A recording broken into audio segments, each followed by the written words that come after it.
नमस्कार दोस्तों। आप लोगों ने माता लक्ष्मी को विष्णु भगवान का पैर दबाते हुए और समुद्र में नाग की छैया पर सोए हुए आप लोगों ने बहुत बार देखा होगा।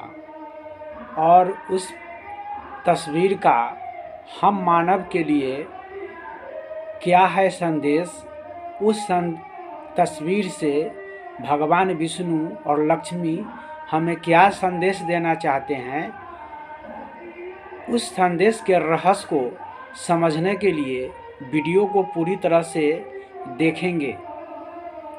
दोस्तों, जैसा कि आप लोग जानते हैं कि हिंदू देवी देवताओं की संख्या अधिक है और हर देवी देवता अपने आप में पूरे मानव का कोई न कोई संदेश देते हैं। जैसा कि आप विष्णु के विषय में जानते हैं कि त्रिदेवों में उनका स्थान दूसरा आता है और उनका काम संसार को चलाने का है। माता लक्ष्मी जो है वह धन की देवी है, उनका काम लोगों का धन धान से परिपूर्ण कर देना है। तो फिर यह सवाल आता है कि प्रभु सोए हुए हैं और माता जी उनको पैर को दबा रहे हैं, तो क्या प्रभु थक गए हैं? नहीं दोस्तों, यह पूरे मानव जाति के लिए एक प्रतीकात्मक है और इसे प्रतीकात्मक ही समझने का कोशिश कीजिएगा। जैसे माता लक्ष्मी प्रभु को पैर दबा रही है, तो इनका अर्थ यह होता है कि आप अपना हर काम को छोड़ के और प्रभु को पर डिपेंड हो जाइए, निर्भर हो जाइए कि आपके सभी काम को प्रभु करेंगे। प्रभु चलायमान है, आपके कामों को, आपके बिजनेसों को, आपके जीवन को प्रभु ही चलाते हैं। आप ऐसा सोचिए। और हर चीज़ को कहने का अर्थ है कि आप कोई टेंशन नहीं लीजिए। कोई जैसे आप छोड़ना है तो आप अपने तमाम कर्मों को प्रभु के चरणों में छोड़ दीजिए।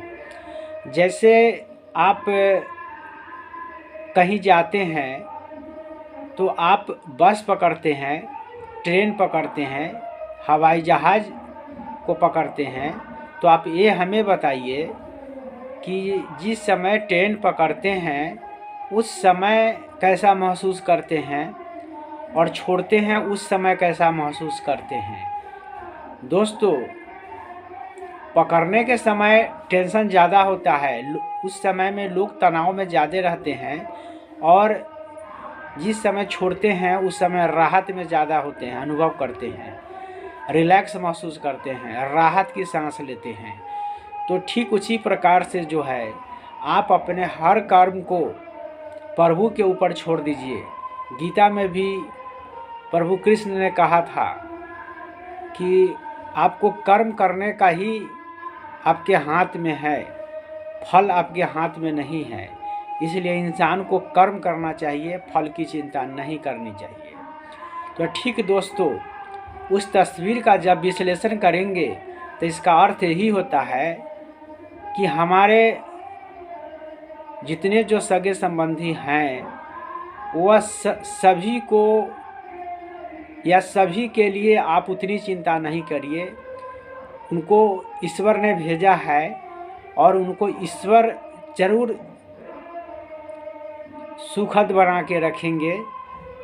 और जैसे माता का काम लोगों का धन धान है, लेकिन वह प्रभु के चरणों में बैठे हुए हैं, वैसा ही आप सभी लोग प्रभु के चरण में बैठ जाइए।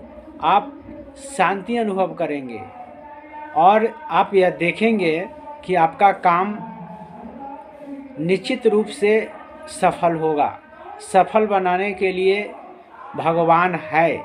अगर किसी ने अगर इस चीज़ों को बोला है तो उनका अनुभव निश्चित रूप से हम लोगों का काम आएगा। और उस प्रतीक को समझिए, जिस प्रतीक से हम मानव को समझने की ज़रूरत है, आज के तारीख में हम सभी मानव को हमारे पूर्वजों से और हमारे देवी देवताओं से प्रतीकात्मक बात समझने की ज़रूरत है और उस प्रतीकात्मक में क्या रहस्य छुपा हुआ है उसको जानने की ज़रूरत है। आज उस प्रतिमा की जब बात करते हैं तो भगवान भी जो है वह समुद्र में है। तो समुद्र पानी क्या होता है दोस्तों? पानी अगर कम हो तो प्यासे भी ना मर जाते हैं, पानी अधिक हो तो पानी में ही डूब के मर जाते हैं, और पानी अगर ना हो तो क्या होता है? वर्षा ना बरसे तो क्या होता है? तो पूरे धूप से ही हम लोग परेशान होने लगते हैं, झुलसने लगते हैं। और सांप क्या होता है? सांप समुद्र का मंथन हुआ था और उसमें सांप का इस्तेमाल हुआ था, और सांप जहाँ रहता है कहा जाता है कि बहुत सी बीमारियाँ वहाँ नहीं होती है। और भगवान और लक्ष्मी उस समुद्र मंथन से ही निकला था। तो भगवान का जो प्रतीकात्मक जो चिन्ह जो है वह सांप है, और कहा जाता है कि सांप के फन पर ही इस धरती को रखा गया है।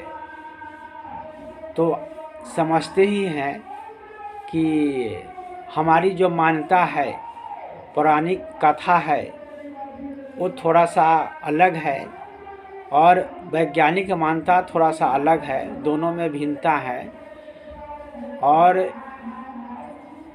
सांप का यहाँ पे पानी से यहाँ पे, लक्ष्मी से यहाँ पे, और भगवान विष्णु से यहाँ से कोई ना कोई संबंध आपस में जुड़ी हुई है। तो वही नाग है जिसे समुद्र का मंथन हुआ था, और वही भगवान है जो कछुआ का रूप धारण करके मेरुदंड पर्वत को अपने ऊपर धारण किए थे, और वही लक्ष्मी है जो समुद्र मंथन से निकला था, और वही भगवान है जिनका त्रिदेवों में दूसरा स्थान है, और उनका काम दुनिया को चलाना और संभालना है। और माता उनके चरणों में पड़ी हुई है और उनको पैर दबा रही है। तो यह हम मानवों का वह संदेश है कि आप लोग भी जितनी जल्द हो सके प्रभु के चरण में चले जाइए, तो निश्चित रूप से आपका कल्याण होगा। आपके उस तस्वीर का विश्लेषण का यही अर्थ होता है, और लोगों का मत अलग अलग होता है। 10 लोग अगर उसका विश्लेषण करेंगे तो अलग अलग होगा। यह विश्लेषण मेरा निजी है, जैसा कि मैं मानता और समझता हूँ वैसा मैंने आप लोगों को यह विश्लेषण किया है। अगर आप लोगों को वीडियो अच्छी लगी हो तो लाइक कीजिएगा, और ऐसे वीडियो को देखने के लिए आप चैनल को निश्चित रूप से सब्सक्राइब कीजिएगा। शुक्रिया।